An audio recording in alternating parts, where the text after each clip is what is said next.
We have three unworthy, sinful men.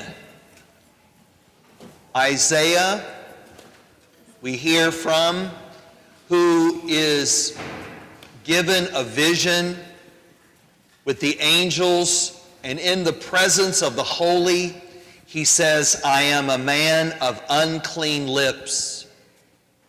And the angel takes a tongue and a coal from the fire and puts it to his lips and purifies him. And God says, whom shall I send? And Isaiah says, send me. We have Paul, who says, I am the least among the apostles. I'm the least worthy to be called apostle because I persecuted the church unto the death of Stephen and other Christians. I'm not worthy. Yet God chose him and empowered him to be a very powerful apostle to the Gentiles. And then, of course, we have Peter in the boat, this amazing thing, you know. What does a carpenter know about fishing? What does the carpenter know about fishing? We've been hard at it all night. But if you say so, we'll put out into the deep water. And sure enough, this miraculous catch. And when Peter recognized that he was in the presence of the Holy One of God, he fell at the knees of Jesus and said, depart from me, for I am a sinful man. And Jesus said to him, that never stopped God, nor will it ever. I put words in Jesus' mouth, okay. But isn't that what Jesus said? The fact that you are unworthy or sinful, did that ever stop God from transforming us into powerful instruments of his grace? You and I are going to quote a pagan today. You and I are going to use the very words of a pagan centurion when we come to communion. Right before we come to communion, we're going to quote him. Remember that story? The centurion had a servant who was ill, and the Jewish people knew him to be a good man. And they told Jesus, please come and heal him, heal his servant. So Jesus went, and the centurion met him, and he said, I am not worthy to have you come under my roof. Say but the word, and my servant will be healed. And Jesus said, not in all of Israel have I found this much faith. Go and let it be done as you have believed. It's amazing for Jesus to say something like that, isn't it? Not in all of Bardstown have I seen, if Jesus said that to you, not in all of Bardstown have I found that much faith as I see in you. That's exactly what he's saying to the centurion. That's the kind of faith we want to approach Jesus. Not because we are worthy, not because we are perfect, but because God has called us and we trust his holy word and his transformative power that he will heal us.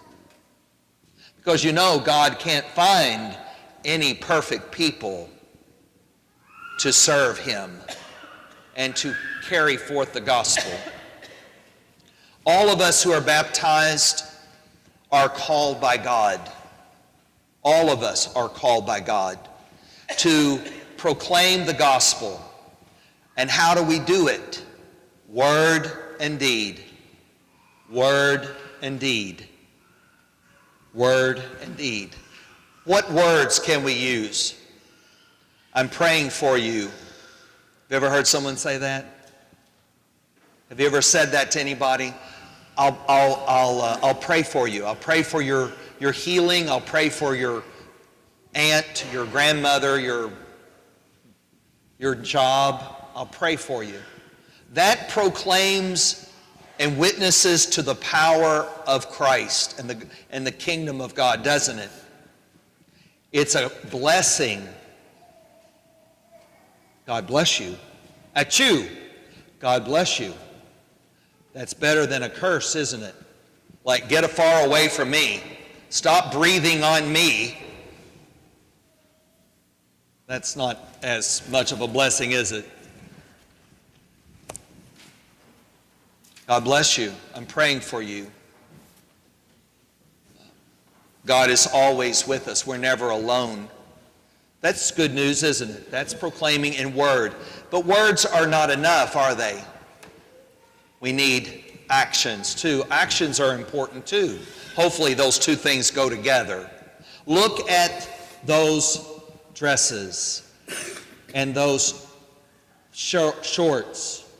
And this is a backpack that's going to go down to Haiti. You know, I didn't know how to open it up last night. I was going, where is it? You know, and it's adult proof, but not child proof. They'll know how to use this. But you know, every child who's going to go to school should have a little backpack, shouldn't they? Carry their stuff in. Yeah. So this is action. You know, I don't know how long it took them all to make these things. Look at that little doll. Some kid's going to be happy to get this, you know. And, of course, ball. And what's a ball without a pump? Have you ever tried to blow this up by huffing and puffing? I've never gotten it inflated. You need a pump. So these are very concrete ways in which the gospel, the good news of the kingdom of God, that love is communicated. And each of the children at the school in Akul Samdi, our sister parish, will also get one of these little hearts. 400 of these were made. And it says love on this side, and on that side it says love in Creole. Isn't that cool? That it's been embroidered. And so each child will get a sign of the love of God with a little heart. So actions, we proclaim and witness to the gospel, the good news, the kingdom, in actions. The Super Bowl of Caring, for example, last week, all those who made soup and chili and cornbread, and the desserts. Don't forget the desserts. You see, how can you and I serve God and proclaim the kingdom? Words and actions. Words and actions. And you don't have to be worthy, and you don't have to be perfect, because God only works with who we are, as we are.